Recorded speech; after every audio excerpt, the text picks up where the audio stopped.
guys, welcome back to the Law Firm Accelerator. Today with me, I have Christopher Fanning, a family law attorney. Christopher, welcome to the show. Please introduce yourself. All right. Hi. Thanks for having me. My name is Chris Fanning. I am an owner and attorney at Shantz Fanning PC. We are a law firm in Hillsboro, Oregon. If you're not familiar with it, Hillsboro is just outside of Portland. It's the home of Nike, the home of Intel. Sometimes it's referred to as the Silicon Forest. We are a divorce and family law firm. We handle divorce, custody, parenting time issues, domestic partnerships, third-party visitation, restraining orders. We represent children, basically all the stuff that a lot of attorneys want absolutely nothing to do with. Yeah, that's some of the hard practice areas. A lot of folks I know want to do divorce law, but the other stuff, that's much harder.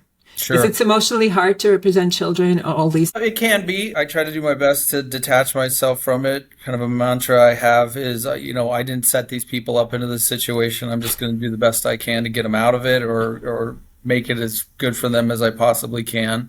But, it can be emotionally challenging, but it can be very fulfilling and rewarding as well. So yeah, you got to take the good with the bad. So why did you decide to practice in the area of family law? Well, I found my way to it just because it was one of my favorite classes in law school. I just really liked the way the professor put it together, the way she presented it. I really liked her and just how she was as a person. And when I got out of law school, I just kind of needed a job because I went to law school in New Jersey and then moved to Oregon right afterwards. Didn't know a soul out here. Just needed to find a job because it wasn't a great time for jobs. And started by suing insurance companies, working at a firm that sued insurance companies. And as time went on, I found that I just wanted to be more connected with people on issues that were really important to them, that have impacted them on kind of a more personal level. My dad was an attorney, and his approach was kind of try to change the law to help everybody, set precedents and things like that. And I was more like, I'm going to be a little more boots on the ground, helping individuals if I can. And then having kids really changed my perspective and made me think, I want to use whatever I do to help families and help children in particular, so that they would hopefully have a happier life and brighter future. Makes a lot of sense. Thank you for sharing that. Sure. So do you have a general philosophy when it comes to practice of family law? I would say my general philosophy is to try to minimize harm. And I mean that by minimizing harm for everybody that's involved.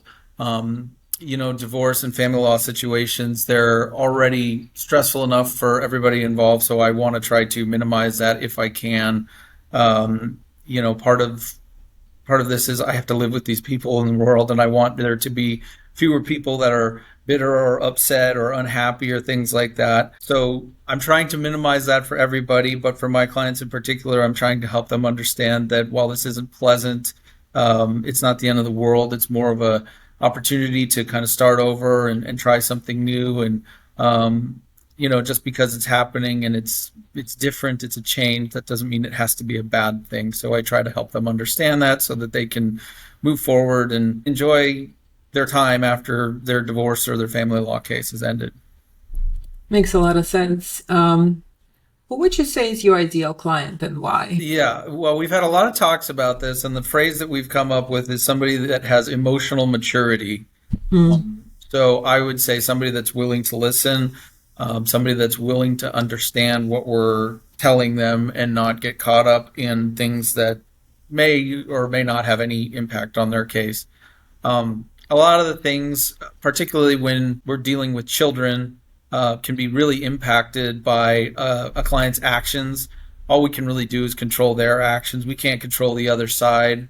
So somebody who isn't emotionally mature can get caught up or preoccupied by bad behavior from the other party or things that have happened in the past, and that can really be a detriment to their own situation. So we're trying to help them understand that, and if they are open to it, if they're emotionally mature enough to understand what we're trying to do, it just makes it a lot easier. It's really challenging to work with someone who's going to be that horse that you can lead them to the water, but they're just going to refuse to drink it. even if they're dying of thirst, if you follow the analogy. And, these cases, they don't have to be as contentious as people might think. There's a lot of things that people get really upset about that don't necessarily impact their case. For example, in Oregon, if someone was unfaithful, right, that doesn't really impact something like child support or spousal support. And while I'm more than willing to listen to people pour their guts out and help provide them with some comfort, if they can't accept that, all of that really may not be a basis for the court to make any kind of decision, it can be really difficult. So that's not ideal. As awful as it might have been to have their heart broken or whatever, it really doesn't change the fact that their spouse doesn't make very much money. So people who can understand that and understand the practical reality of what we're dealing with, and who have enough emotional maturity to say, all right, this happened, we're going to move on and we're going to focus on the future. I would say that's my ideal client, and because it just makes the work easier and we can actually help them. So I think when there's several different ideas of an ideal client, right?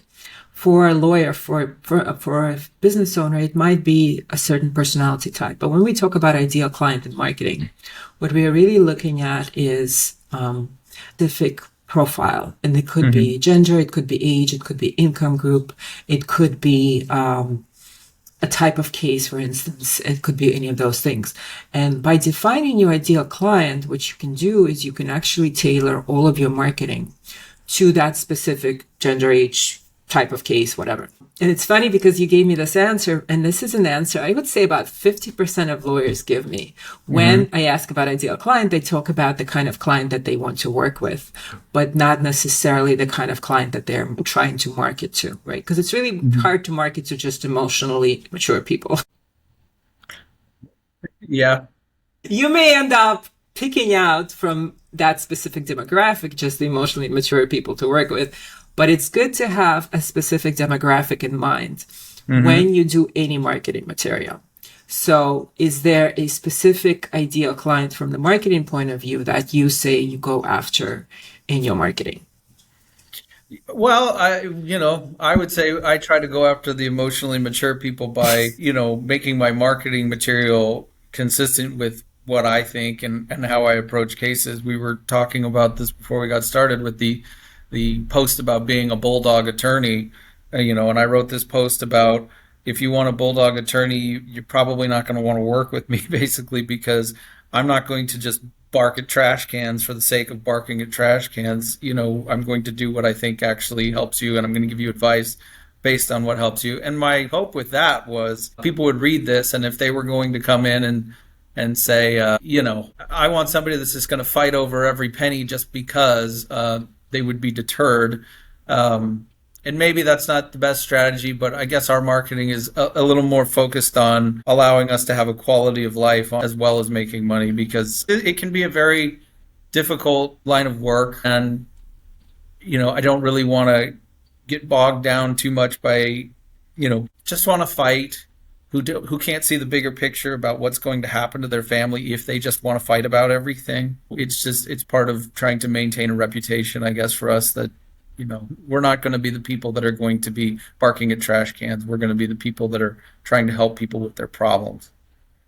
Makes sense, but you might want to consider also having a demographic as well, because let's say when you place advertising or you're choosing what kind of content to write, there's certain kind of thing that with advertising you have to be able to narrow down, which demographics, otherwise you're just not going to hit the right audience at all. Sure.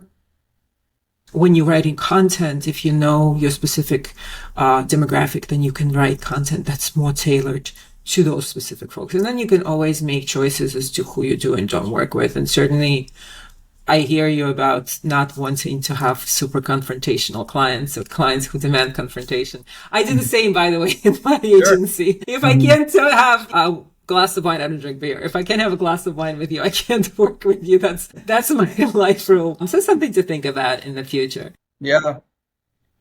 I like the idea of the bulldog lawyer, and we talked a little bit about this.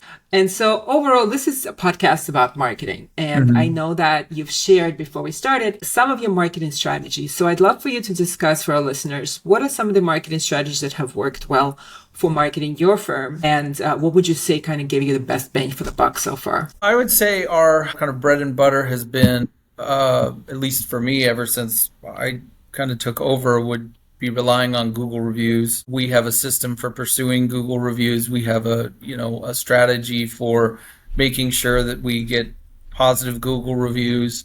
Our approach kind of came from feeling like, this is Google's playground and we have to play by Google's rules. So to that end, I mean, we have set up this system to make sure that we're getting people who are going to write positive reviews. We try to make content on our website that we can then spread out to different social media platforms.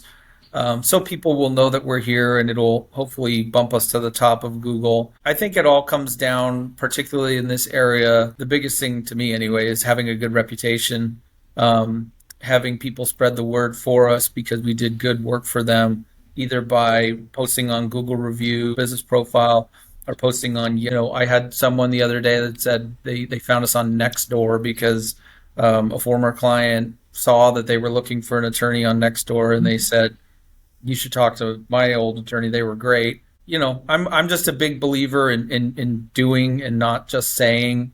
So to me, it's kind of more important to show someone that you know what you're talking about, that you know what you're doing, and then have clients vouch for the skills that you have. It'll probably take us longer to be effective marketers for that reason, but I tend to find it more rewarding. There's an old song by Daniel Johnston that always comes to mind where he sings about when the sun shines down on me, I want to feel like I deserve it. I want to feel like I've earned it. And that's kind of exactly how I feel. So maybe it's not the best strategy for marketing, but for me, that's kind of what I've been going with. Just do a good job and have people spread it via word of mouth because it's your job and it's free. So that's been our marketing strategy thus far. So it's actually a great strategy. You have a couple of very important aspects there. And I would love to come back to if you wouldn't mind discussing your system for getting Google reviews, because that is very hard to do. Most of all for a divorce lawyer or a criminal lawyer, they're very hard time. So I would love to discuss that. Sure. When you talk about whether or not that's the most effective marketing strategy, word of mouth, marketing is really about appealing to the client you want to attract. It's not about selling every client. It's not about necessarily growing your firm to 1 million person law firm, unless that's what you want, 1,000 lawyer law firm. It's more about taking where you want to be and finding a way to explain who you are to get there. And those are great techniques. But to circle back to Google My Business, huge, right? It's a big portion of every result, of every search, even though Google has been playing around with it. So it used to be that no matter what you put, your GMB would be at the very top of the search. However, with the latest algorithm changes and due to some, not sure how much I could say, some issues Google has been having, they are now moving those Google My Businesses lower on the page for many of the reviews, for many of the results. So if you go, let's say, look for divorce lawyer, you might see the GMB as number 1. And if you go look for, let's say, family law attorney in Oregon, you might now see the top 5 websites, then the Google My Business, and then more websites.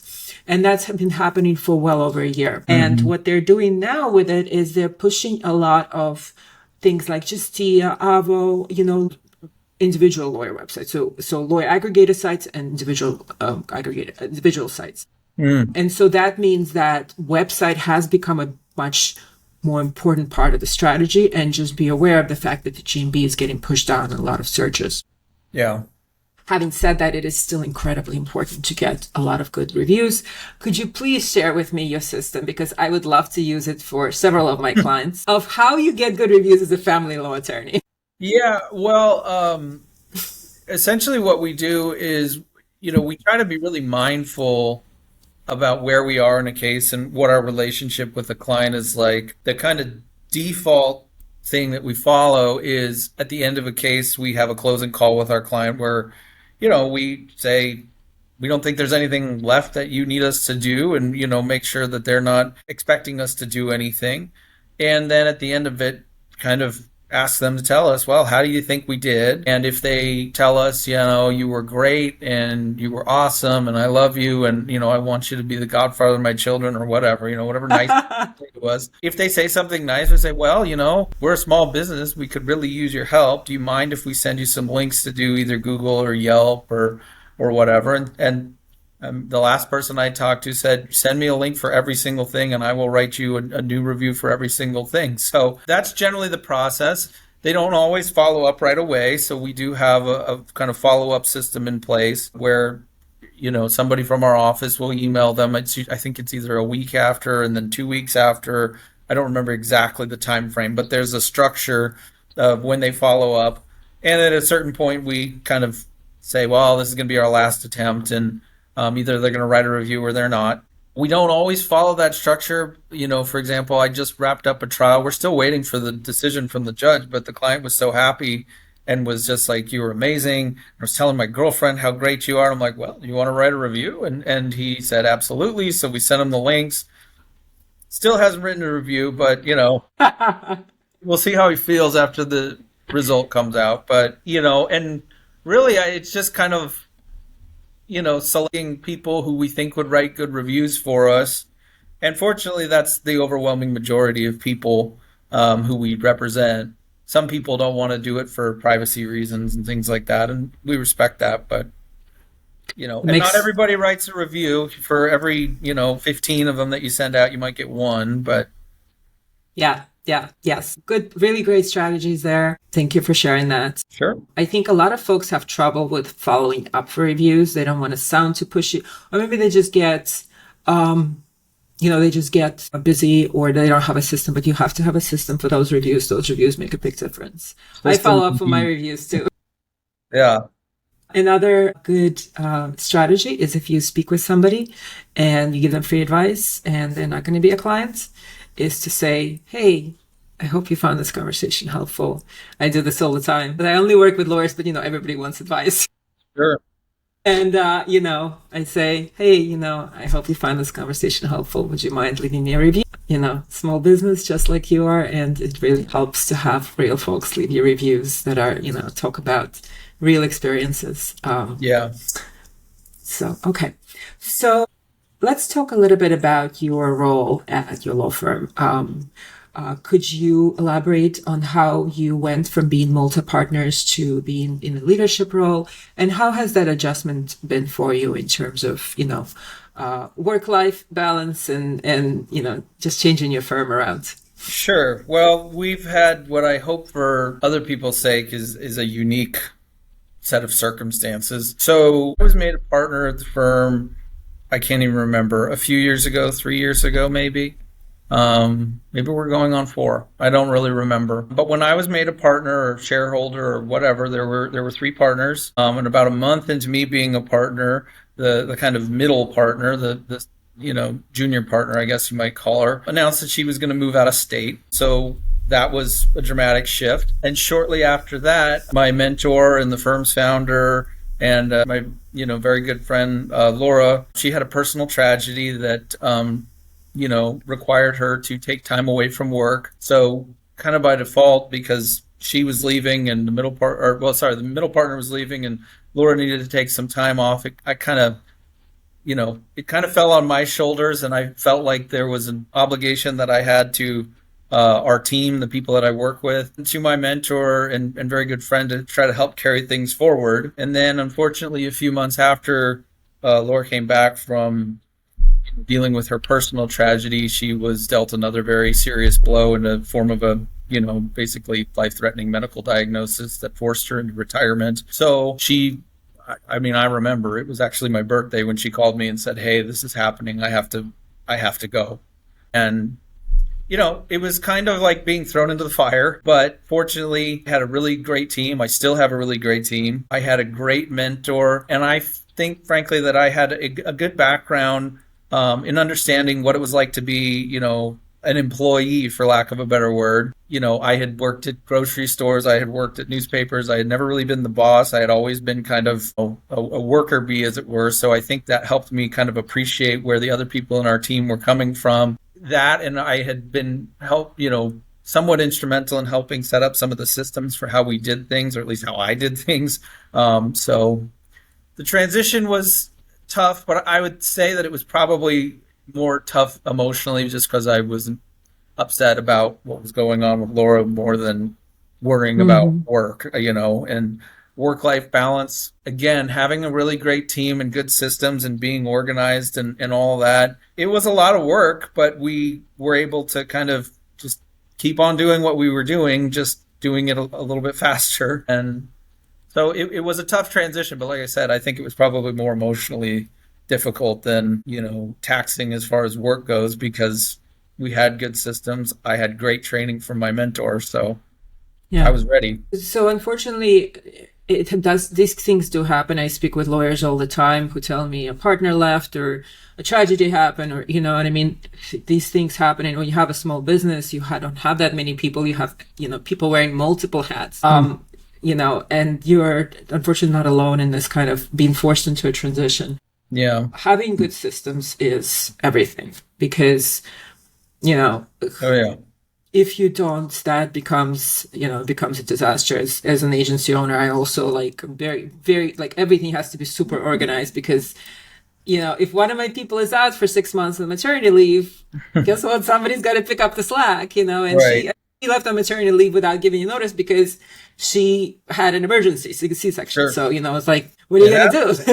It happens. So having great systems, I think, for any small business owner is key. And even though we sometimes feel like we don't have the time to make the systems, it's something that you have to take out of your day, even if that means you're not making money doing something else, because in the long run, that's how you make more money. Yeah, it'll make you a lot more money if you can run smoothly. And talk about reputation. When people come in and they see we can do things smoothly, we're not going to spend days drafting up a basic petition for a divorce, because we can do it because we have a good system, we have good forms, we have awesome people that work here. So yeah. When people can see that you can do the small things you promised very quickly and efficiently, they start trusting you very quickly to do the big things. And that's how you build a reputation. So do you have a balance that you try to strive for when you are being an advocate for your clients, but you're also kind of trying to, make sure that their rights are protected in court? What is your approach to that? Well, I think the zealous advocate issue is something that has always kind of, going to law school in New Jersey, where, I love New Jersey. It was a great place to go to law school and all that. But, people are a little more confrontational, contentious or whatever. And the idea of being a zealous advocate, I would say out there, or at least, and it's not just there. I think other attorneys have this view out here as well, that it needs to be that kind of bulldog mentality or really going to the bat. My approach is always to kind of remember that these things aren't happening in a vacuum. This isn't like, I've done a couple of criminal defense cases. I've represented people in a couple of DUIs and things like that. And it's very different, because that case, it's kind of all or nothing, right? You either get the person off or they're convicted and they go, whatever. And they have things that they have to deal with afterwards. But family law case, things that we do now during the divorce or during the initial custody or even a modification or whatever can have lifelong impacts on people. So to me, being a zealous advocate for those people means keeping all of that in mind and not necessarily being mean or nasty or any of these things. I remember once I took a deposition, a wife in a very contentious divorce case, and the other attorney was like, man, you were so nice to her. She was so scared and you were just polite and professional and this, that, and the other. I was like, well, you catch more flies with honey than you do with vinegar. But on top of it, these people have to live together. They got 3 kids they got to raise together. I'm not going to mess all that up by being mean to her when there's really no purpose. I think keeping that in mind and helping people remember that perspective as we're going through things, is really important. I've had cases involving, drug abuse or alcoholism and things like that. And people will come in and sometimes they will be a little less than compassionate for the person that's going through this thing. And they'll say, well, I never want them to see the kids again and things like this. And I'm just like, I appreciate where you're coming from, but my zealous advocacy is reminding them that's your kid's parent. So it's not really doing you any favors. In fact, it'll probably cause you a lot more harm if we just go for the jugular on this guy or gal and try to bury them with all their bad behavior. We need to be understanding, because if we do all of these things and now let's just say they don't get the help they need and they die, now your kid doesn't have one parent and you're going to be the one that has to carry all the weight of them having lost a parent.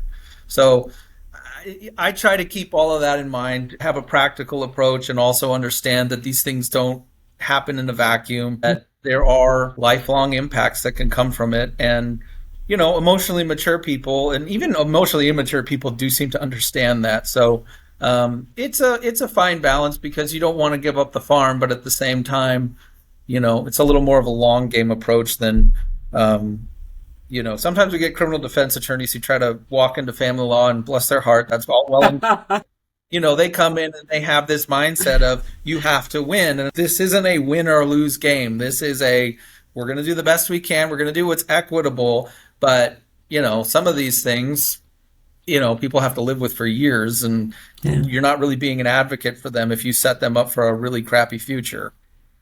Yeah, it's not a zero-sum game. You either both win or you both lose. That's sort of how the divorces seem to work.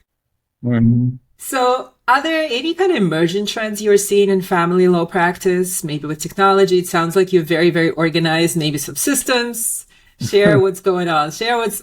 Well, as far as technology and things like that, I don't know. I haven't really seen anything crazy new with technology. I'm still chasing that white whale of an app that allows people to download their text messages into a PDF and doesn't cause all sorts of problems with their phone. If anybody has that, I would love to have that, because we're constantly being asked to provide, years worth of text messages, and people are like, how do you do that? I'm like, I'm still trying to figure it out. Some of them figure it out. I'm like, how did you do that? And then they'll tell me the name of the app, and then I can't find it, and it becomes a problem. So I would love to know what that is. As far as technology goes, I would say those are, I don't know a ton about the trends of that, but as far as,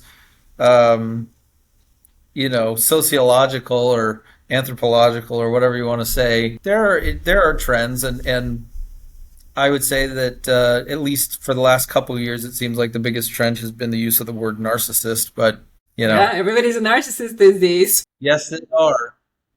And 80% of the population is narcissists. Oh, yeah. I mean, and particularly in divorce, and it's like, people, for whatever reason, they're like, oh, you disagree with me? You must be a narcissist. And I'm like, or they just disagree, I mean. It's also a spectrum, too, and it's possible people are living, closer to a specific side of that spectrum. Yeah. And it's also possible that they just don't like you, so the worst part of their personality comes out whenever they have to deal with you. Right. Yeah. Which might be why you're getting a divorce. I don't know. Yeah. Well, I think acknowledging that, if you viewing somebody as a narcissist, there is something about you that might be attracting that person or that behavior can be helpful. Yeah. Because it sort of, you have to, let's say you had an actual narcissist. Well, why are you putting up with this person? Why did you marry them to begin with? Like, what was it about you that said, yeah, I'm going to marry, this completely irrational person with a severe personality disorder, and you got a lot of questioning to do there. Well, I usually end up coming back to like, okay, maybe they are, but we need to focus on what we can control, and we are not going to control someone, whether they're a narcissist or not. Yeah. And sometimes I guess I'll say, well, maybe we need to play to that. Play to their vanity or their narcissism or whatever. But usually it's more like, don't let their problems be the thing that sinks your ship. So makes a lot of sense. So what's next for your law firm? Where are you looking to go? Well, I think we're trying to, for now anyway, I'm just trying to see, this is the first full year where Laura has been actually officially retired, and it's been kind of all on my shoulders. We do have an older attorney who's of counsel who has, more experience than me, but she kind of runs her own thing, and she's kind of on the verge of possibly retiring. I don't know, but we have her, and we have another associate attorney who's, learning the ropes, as it were, and learning how to practice family law. I'm just trying to get through this year, and hopefully that will free up some time. We're doing great. We're going gangbusters, but it's just been kind of a see if we can survive mentality. For me, I would love the opportunity to bring on new attorneys who want to practice family law, who have the right mindset, or at least are willing to learn the right mindset, at least in my opinion, who are not going to be one of these attorneys who's going to fight over every last cent, because, there's a practical reality of like, okay, you might have saved your client $1,000 in the equalizing judgment or whatever, but you cost them $5,000 in attorney's fees. That's not helping anybody. It's not a good deal. Yeah. So finding people who have the right mindset, who understand that these things don't happen in a vacuum, and who really want to learn, I would love the opportunity to kind of pay it forward the way my mentor did, which is, she taught me pretty much everything I know about family law. And I feel like there's a responsibility to train newer attorneys. So I would love the opportunity to do that. I'm not sure how many of them want to dive into family law. It's a unique beast. Being a litigator is hard enough, but then family law on top of that is, I don't know. It's not everybody's cup of tea. If there are people out there that want to learn how to do it and practice in Oregon, and want to have the opportunity to learn and grow, that would be my ideal. And I have some thoughts on how to possibly pursue that, but I kind of got to get through the end of the year before I can really pursue them, I suppose. Yeah, that makes a lot of sense. I just recently did an interview with a client of mine who's grown from being a single lawyer since we started working together to having 6 associates.